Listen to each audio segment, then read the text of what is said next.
A little break from the norm this month as we look forward to July the 12th at County Hall in London and FISITA Plus 2018. So by way of introduction, FISITA Plus launched in 2017 as a regular annual opportunity for us to come together and explore the future of mobility engineering, wherever the future of mobility engineering may be at any given time. We created a 3-session format based around future mobility, future technology and future propulsion, and added a leadership interview and, of course, a closing speaker to headline the programme. And I'm pleased to say that 2017 was a great success. We had high levels of satisfaction regarding the programme, the speakers, the content, the networking opportunities, and, of course, the overall experience. But please don't take my word for it. We've got a short video clip to play for you to summarise.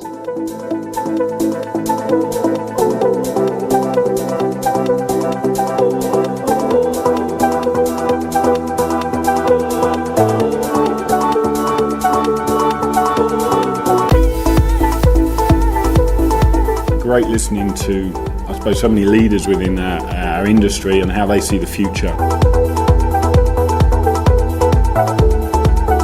Energizing, a peek into the future of many things, from wells to wheels to cars to wheels that go really fast. I thought it was fantastic to see so many wide-ranging topics, especially on EVs. I think to kind of get a bit more of a behind-the-scenes look at the direction of the automobile industry and something that you don't actually get to see always in the public domain was really, really interesting. We had variety of speakers from different origin, and I think we have a clearer view of the future mobility.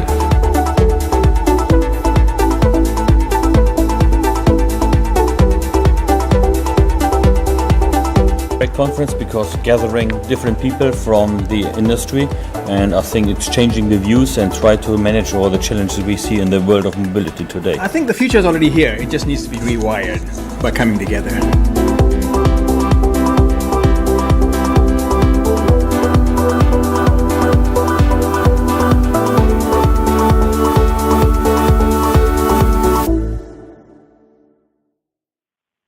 Well, some great memories there for us of a lovely summer's day in County Hall, London, back in July 2017.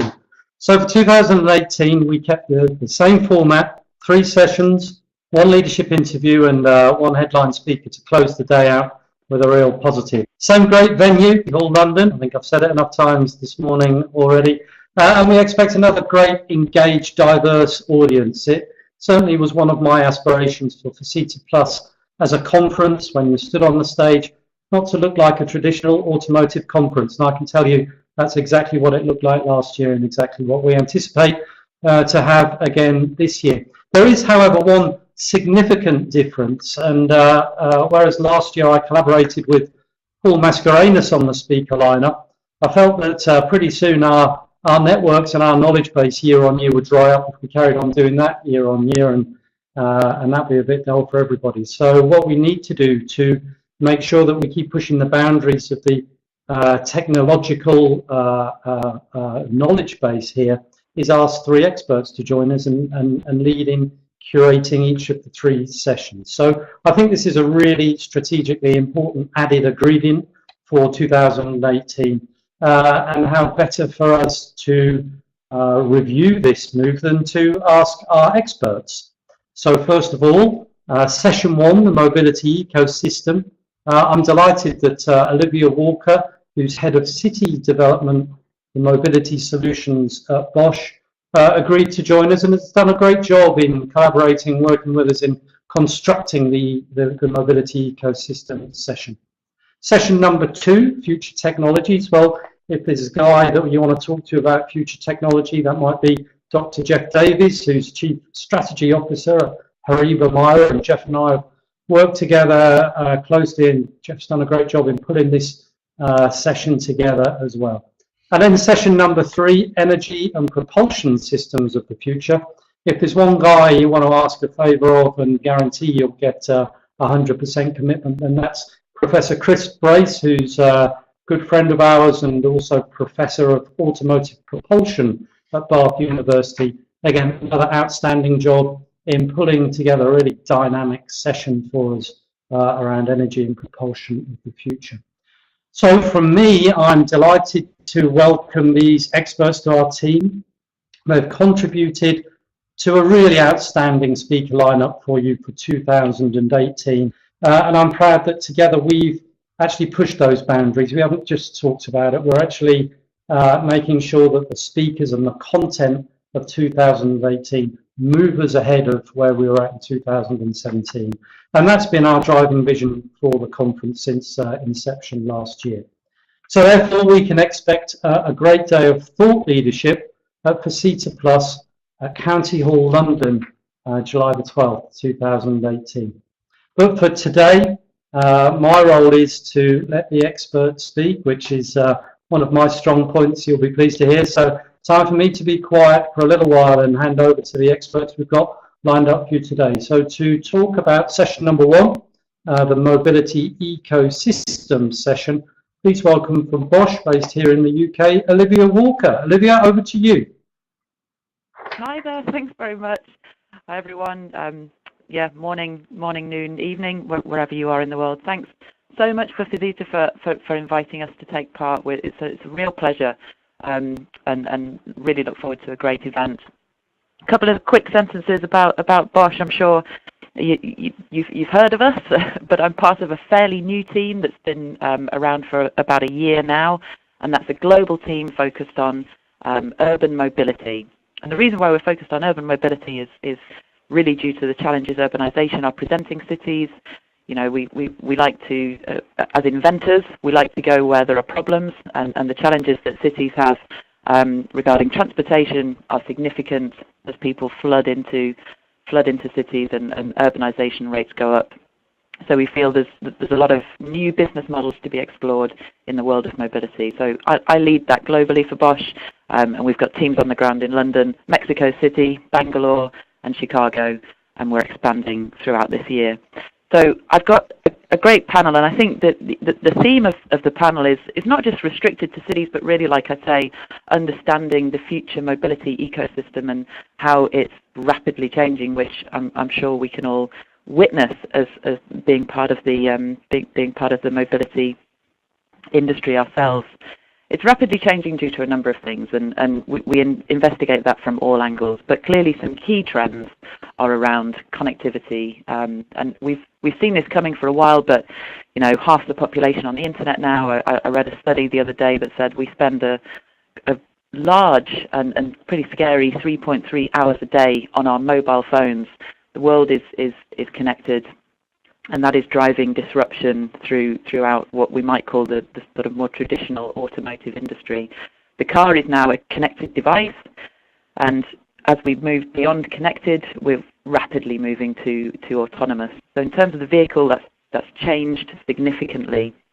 And one of the things we're going to investigate in this panel, and I'll introduce the panel members shortly, but due to the connectivity and autonomous nature of future vehicles, and due to the different mobility services we are already engaged with, you know, accessing services through our smartphones and enjoying a multimodal life in cities. Due to that, there are a huge number of new actors that are involved in the mobility ecosystem. Mobility increasingly is about, as I say, multimodal, and the city itself, the government, the local authorities, and of course, you know, here in London, for example, Transport for London, they are now key parts of that. We also have a challenge where the virtual world meets the physical world. So many of our mobility services are digital, and how do we enable those digital services to work in a built environment, and how can we leverage new sort of new thinking and new tactics to ensure that our new mobility future works well in our built environment. So I'll introduce my 3 speakers and give you a brief headline of what they are all about.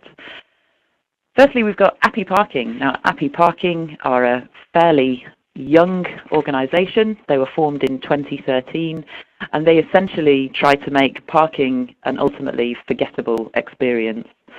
Now, parking is clearly something critical when we think about mobility, people getting from A to B, and where there's a vehicle involved, we need to land somewhere. Now, what Appy Parking are doing is again looking around the vehicle, so looking sort of beyond the car and understanding how parking can be facilitated using digital technologies and the built environment. So Appy Parking has collated on and off street parking information by digital HD mapping across London and 11 more of the UK's biggest cities. They're expanding globally and talking to city governments around the world about their services.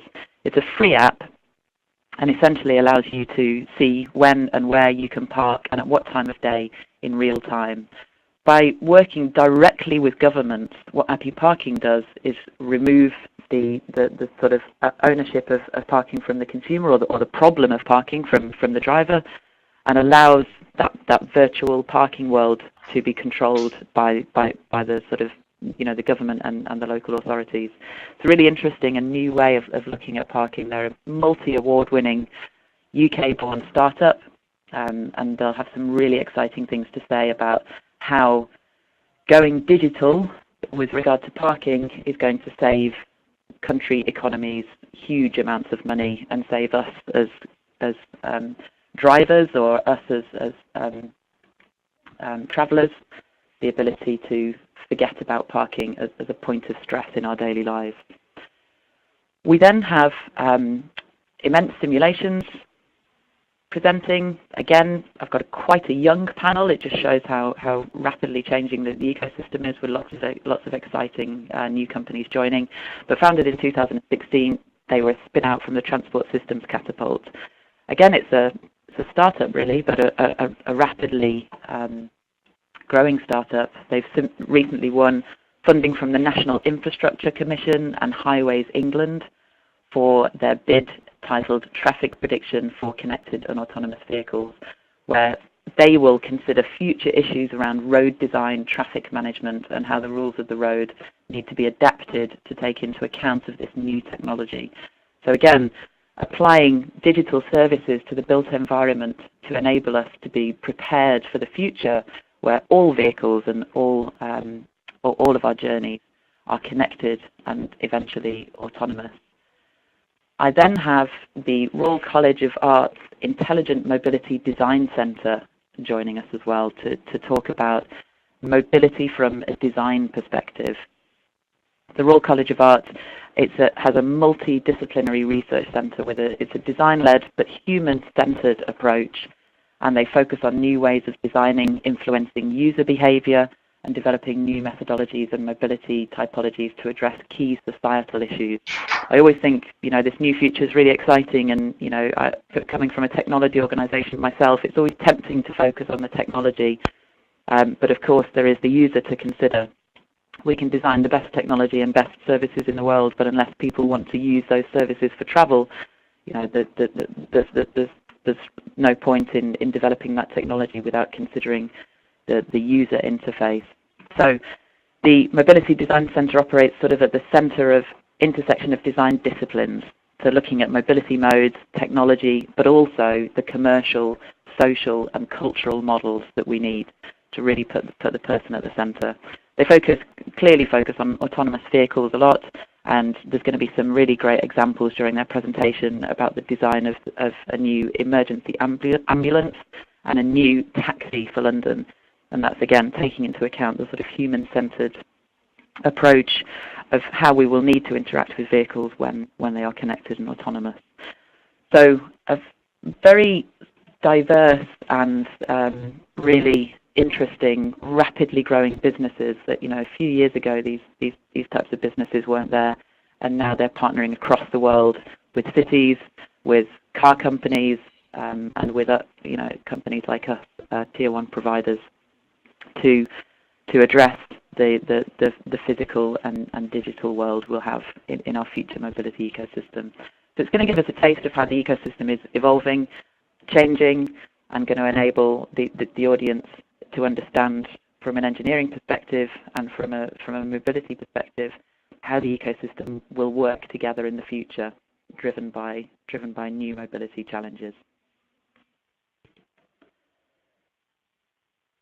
That's excellent, Olivia. Thanks very much for that overview and insight. And for me, what's really striking is you didn't talk about cars once, really. You know, this whole ecosystem that's being created in a relatively short space of time is really advancing the technology and the technologists that are coming into the traditional automotive landscape. So really great stuff. Thanks for that. Thanks for putting together, as you say, such a great and diverse session for us. And to everybody, we'll do a Q&A at the end of the session this morning. So if you've got questions for Olivia, please send them through the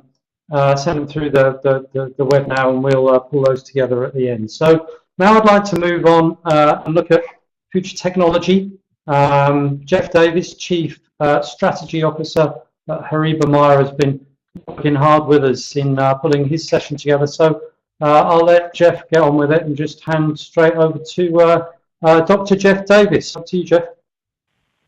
So a little bit of a backdrop with regards to my organisation. So I'm the Chief Strategy Officer for an organisation called Horiba MIRA. We're an engineering and testing consultancy, primarily based in the UK but global, working primarily in mainstream automotive, with a heavy focus on areas such as electrification, connectivity and autonomy. But we're also part of the Horiba Group, which is a Japanese technology firm famous for measurement devices and test equipment in a number of industries, but particularly automotive.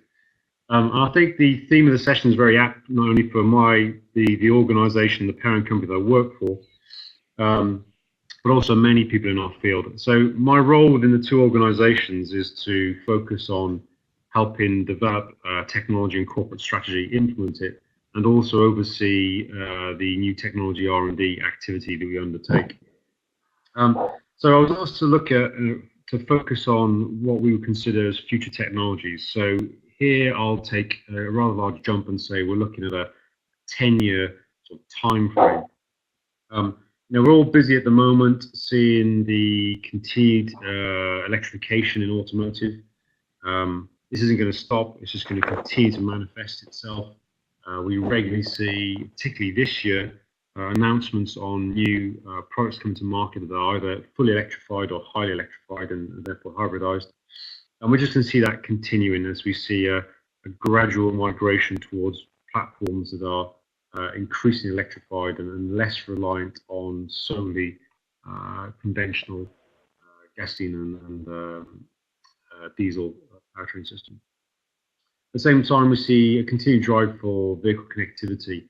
And when I say vehicle connectivity, that's the vehicle being connected to me, you, other vehicles, and the infrastructure. And that's for quite a wide spectrum of reasons. But in the next 10 years, we will see 100% of the new cars being fully connected at the point of launch. And this is bringing many challenges as well as many opportunities, and also quite a change in terms of focus for people's business models, long-standing business models that they may be. The other real key theme that we see at the moment is the continued sort of march towards higher levels of automation and autonomy in the vehicles that we are now seeing on the forecourt.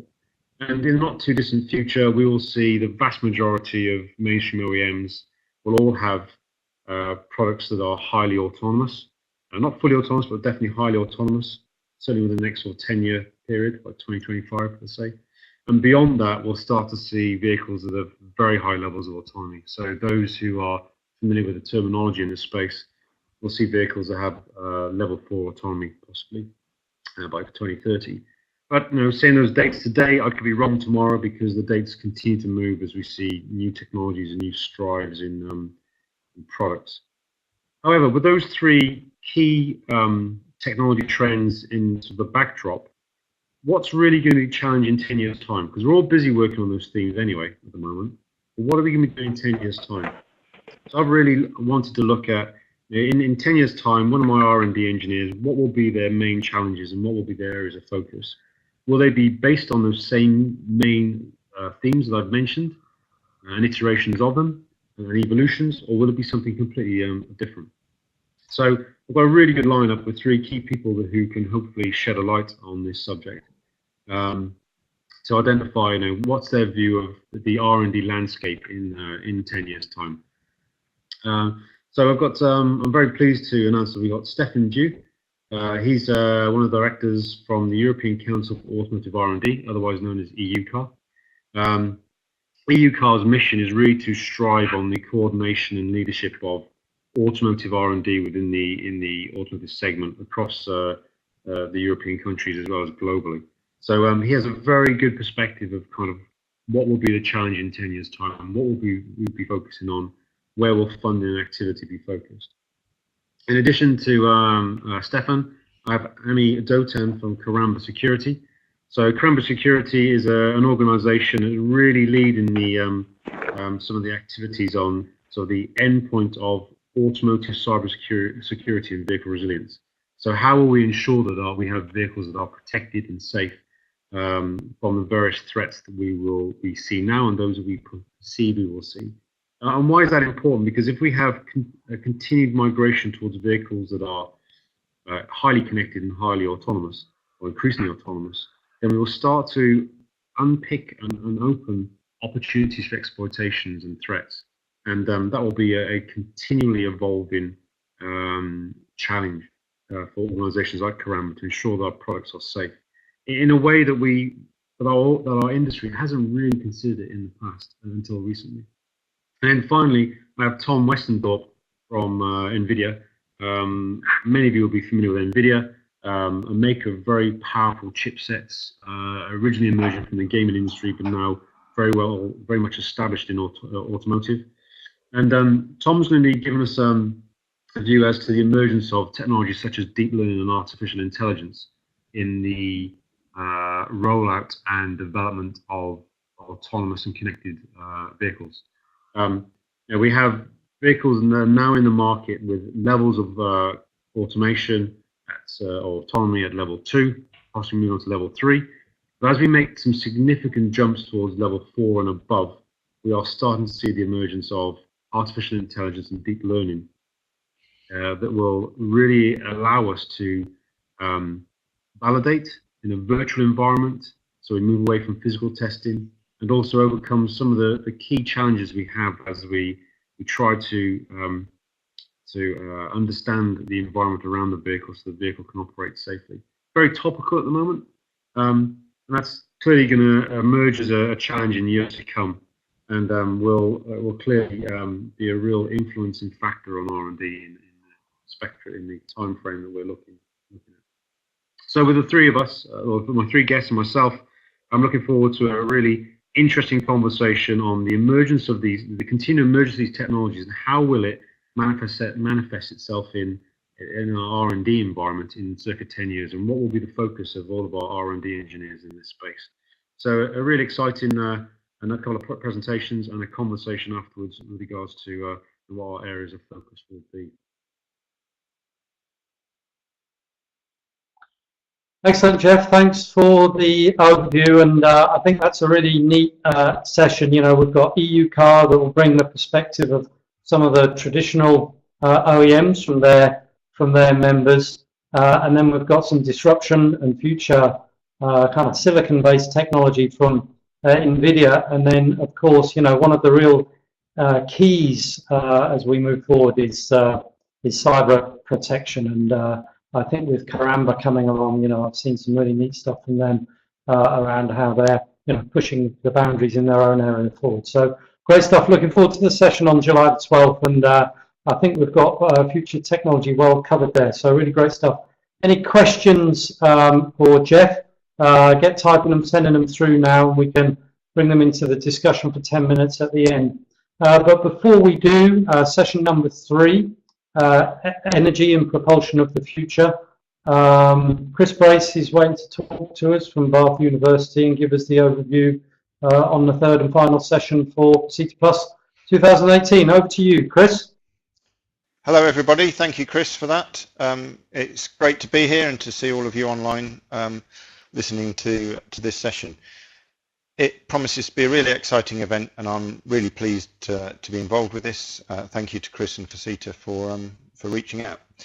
When we were planning this session, the objective was to look at energy and propulsion systems of the future, as the title says. So in the discussions around it, it seemed pretty clear to me that you can't really understand how the propulsion system is going to look in the future unless you've got a clear grasp of where the energy will be coming from, and in more particularly how the energy will be stored, transported around the country and delivered at the point of use in the vehicle. And of course, this is not a new situation. It's quite reminiscent really of the situation at the start of the 20th century when there was significant competition between internal combustion engine, electric vehicles and even steam. And it wasn't clear until some way into the 20th century which of those technologies would be dominant. And we know what happened, of course. The ease of availability, distribution and storage of the internal combustion engine, coupled with the relatively cheap and lightweight propulsion system that can use that fuel, showed that it was a preeminent solution for the rest of that century. And now that's all open for question again. And I think that my purpose for this session is to make sure that we're up to date on the scientific and to a large extent the commercial opportunities and constraints as we move to the future. If you talk to people outside of our industry, it seems pretty clear that we're going to move to electrification almost wholly for on-road. If you talk to people inside the industry, there's a lot less certainty and a lot more skepticism that we'll be able to produce affordable electrified solutions. And the truth is likely to be somewhere in between, and it's going to be dependent on how far we can get with those energy storage and delivery mechanisms. So I've got 3 speakers lined up that can talk to us about all of those problems and where the future opportunities lie. So first, well, I'm going to approach it in reverse order from how they're presented on the slide, because our first speaker, Dr. Richard Pearson, is a technical advisor on automotive engineering at BP. Before working at BP, Richard spent a long time at Lotus, worked on a variety of internal combustion engine projects, including alternative fuels, synthetic fuels, and how to use them best in the vehicle. BP unarguably represent the incumbent when it comes to extracting energy, distributing it and delivering it to point of use. So BP and companies like BP have a really significant part to play as we move forward to the future. Wherever we end up in 10, 20, 30 years time, the immediate future is dominated by the products that these people are producing. And so any innovation that they can bring to the market in terms of decarbonising those fuels, or similarly the new, I say relatively new, the issues that we didn't really consider at the start of the 20th century, the air quality, particularly in cities, the fuel companies have a really significant part to play in improving that situation as well. So Rich is going to talk to us about what BP have done, are doing, plan to do in the future in terms of how they see their business moving. I think it's hard to overstate the significance of the future plans of these companies for the future direction that powertrain technology will take. Now, as I mentioned earlier, if you talk to a lot of people, the future is electric, and there's very little room for doubt in that. Now, to get an update on where we're actually heading in that industry, I've got Professor Dave Greenwood. He's Professor of Advanced Propulsion Systems at the University of Warwick, and he also leads the Advanced Propulsion Centre Spoke for Electrical Energy Storage, which is located at Warwick as well. Now, Dave has a background in automotive engineering at Ricardo, and he led the thermal systems group at Ricardo during his time there, which was predominantly, not exclusively, but predominantly internal combustion engine systems. So he's got very, very strong track record in conventional powertrain. For the last few years, though, he's been at the forefront of the drive towards affordable, lightweight, recyclable and practical battery systems for vehicles. So he's extremely well placed to talk to us about the current issues and opportunities of that sector and where we're likely to get to. I think it's very fair to say that he's a big fan of the technology. He understands the opportunities there, but he's also a realist. He knows where the issues are, and he knows where us as engineers and scientists need to be contributing our efforts to solve some of those issues. So here we have the incumbent technology in terms of fossil fuels. We have the incumbent technology as far as a lot of policymakers view the world in the future in terms of electrical energy storage. And in reality, the future is likely to be a mixture of those two for the foreseeable future. So we get an update on where each of those are going. Now, thirdly, if we go to Dr. Herman Peng. Now, Dr. Peng has been working for a long time with Audi on synthetic hydrocarbons, and I think it's fair to say that synthetic hydrocarbons are an area of technology that has almost no presence in the public imagination at the moment. Not many people have heard of them, and those that have heard of them are unsure about what the impact might be for automotive sector. Now, put simply, synthetic hydrocarbons, if you haven't come across them, it's the process of taking renewable electricity, well, not all electricity, renewable energy from wherever you find it, and using that through various chemical engineering processes to make a hydrocarbon. And that hydrocarbon, I say hydrocarbon rather than hydrogen, most of the processes have hydrogen as a stepping stone in that process, but instead of using hydrogen as the energy delivery mechanism right to the vehicle, they use a chemical engineering process to produce a hydrocarbon. And Audi are particularly significant in this respect because they are already operating a 6 megawatt pilot plant that Dr. Peng was instrumental in setting up that produces methane, CNG, from renewable electricity. So an extremely low carbon route to developing a hydrocarbon. And at the moment, Dr. Peng is heading up the scale-up of that capability within Audi to consider not just methane, but also liquid hydrocarbons and how that technology can be scaled up to be commercially relevant.